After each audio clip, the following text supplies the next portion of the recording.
Hey everyone, I'm Guido from Block-Builders and I want to show you guys the Binance Futures platform today. First of all, for your understanding, futures are not actually cryptocurrencies, but when you trade futures, like Bitcoin futures, you are trading more or less a contract that is related to the price of the underlying asset.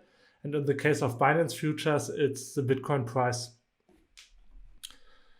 And the biggest platform to trade futures on, or Bitcoin futures, is BitMEX, and people are trading quite heavily on there. So they have a trading volume of 1.5 billion US dollars every day. So it's quite a big volume.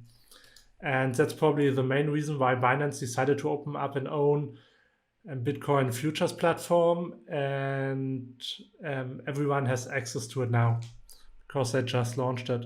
So in order to use that Binance futures platform, you need to have a Binance account. If you don't have one, feel free to use the link down below. And once you are logged in, you can just click on futures, and then you will be redirected to the Binance futures platform. There's one major difference between the BitMEX platform and the Binance platform. And in order to trade on BitMEX, you need to have Bitcoin and you need to send Bitcoins to BitMEX. And when you do a successful trade there, the thing you do is you get more Bitcoins. So if you start out with like 1 Bitcoin on BitMEX and you increase or you have a profitable trade of 10% of your Bitcoins that you used, you will get 0.1 Bitcoin. So you have in total 1.1 Bitcoin. For the Binance Futures platform, it's different. It's the underlying asset here is Tether. So in order to trade there, you need to have Tether, and then you can buy Bitcoin contracts. That's basically useful when you think Bitcoin will go to zero at one point, or it will be useless. Otherwise, I would rather recommend trading on BitMEX and always have Bitcoins, because in order, like me, for example, I believe Bitcoin will go to 100,000 euros in a couple of years. So for me, it makes sense to hold Bitcoins and to increase my Bitcoin position. But if I would think a Bitcoin will go to zero, it wouldn't make sense for me to trade on BitMEX, because if BitMEX or Bitcoin would go to zero, I would have like a lot of Bitcoins if I would short them on BitMEX, but they would be worthless. So it really doesn't make sense. But it would make sense on the Binance Futures platform, because I would get more Tether or more USD Tether. So Tether is a stable coin which is basically pegged to the dollar value. Okay, that's the major difference. And now I want to show you guys how to use the futures platform. In order to trade there, you need to have Tether on the platform. So you need to have Tether on your Binance account. And that Tether can be transferred to the futures wallet. And that's what I'm going to do. I have 1,138 Tether on my exchange wallet, and I want to transfer to the futures wallet. So I click just here, confirm transfer, and you can see the balance is available now. What I can do now is I can basically trade with it.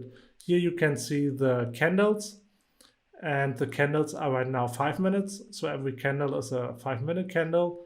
If it's green, it means the latest price was higher than the entry price. And if it's red, that basically means the entry price was higher than the exit price, or the latest price as the candle closed.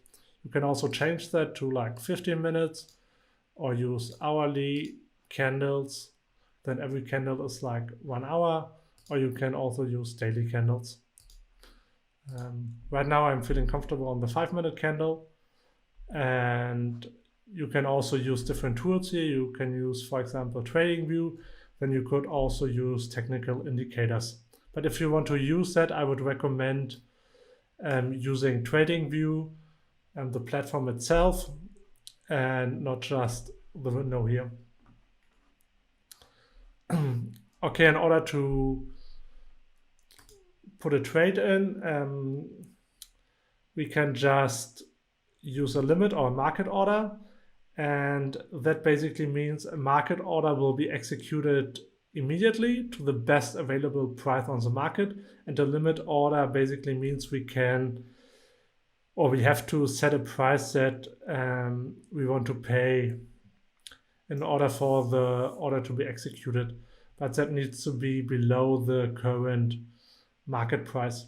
And the advantage for a limit order is so you can set a price and you usually pay lower fees. One thing I didn't mention yet is margin you can trade with. And for BitMEX, it's basically 1 to 100. So you can use a leverage of 100. But for Binance futures, it's only 20x, so a leverage of 20. But I mean, if no one really trades with a leverage of 100, because it would mean if you enter a trade with a leverage of 100, you will be liquidated if the price drops by just 1%. For a leverage with 20, it basically means you will be liquidated when the price drops by roughly 5%. Binance futures basically uses a cross margin. That means it's a flexible margin.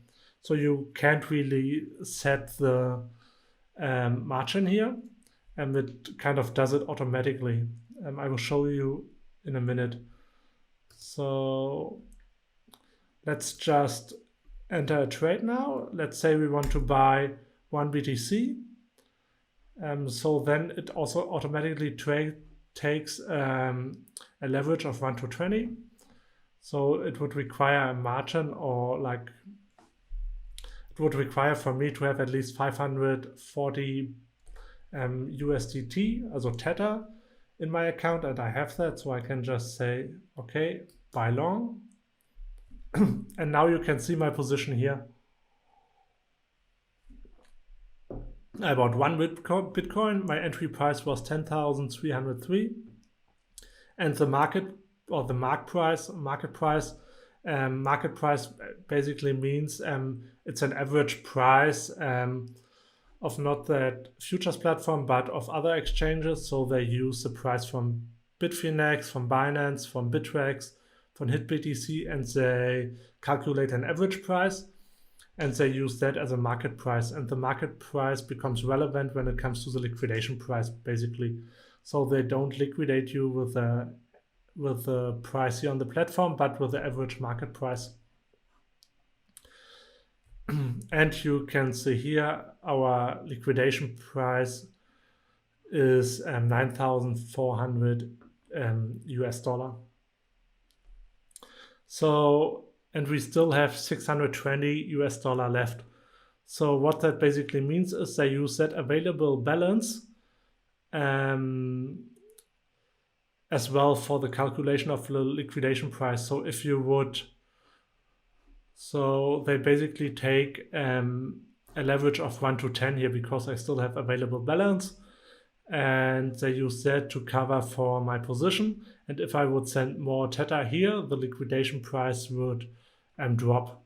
So it's kind of a flexible leverage that I use here, or that it's automatically used by Binance. So you can't really adjust the leverage because it does it automatically. You just make sure that you still have a lot of balance or enough balance in your account, that the liquidation price is deep enough that you don't get liquidated. And here you have a profit and loss. So I invested 540 USDT, and right now the price is up a bit. So I'm 1/3% or now less positive, like $1 right now. And here you can see I can close my position either with a market order or with a limit order. When I want to close my position with a limit order, I need to set a price. For example, here, 10,315. And now basically an order was created to sell my position when the price reaches 10,315 US dollar. And what I would recommend you guys to do is also set a stop limit. So a stop limit basically means you set a price that when the price drops of Bitcoin, your position will be automatically stopped or like liquidated. So let's say we want to set a stop limit if the price drops. That was the lowest here in the last few hours. So when the price drops to 10,278, we want to cancel our position and we want to receive at least 10,270 US dollar for our Bitcoin. It's one Bitcoin, and then we set sell short, and then we basically have here in open orders our stop order. So if the price drops below 10,278 US dollar, our position will be stopped or cancelled. So that is just an insurance for us that we don't lose too much money if the price drops. And if we go back to our position, we could cancel our position now. And in order to do that, we just create a market order. And now our position was cancelled. We need to stop our stop order. And then you can see we are back at 10,139 USDT. So that's basically how Binance Futures works. Remember, the main difference is that you trade Tether and not Bitcoins. If you rather prefer to trade Bitcoins and increase your Bitcoin stack and use BitMEX, you also find a link down below. If you prefer to trade in Tether, it's basically best to use Binance Futures. If you have any other questions, feel free to use the comments down below. That's it, and thanks for watching. Goodbye.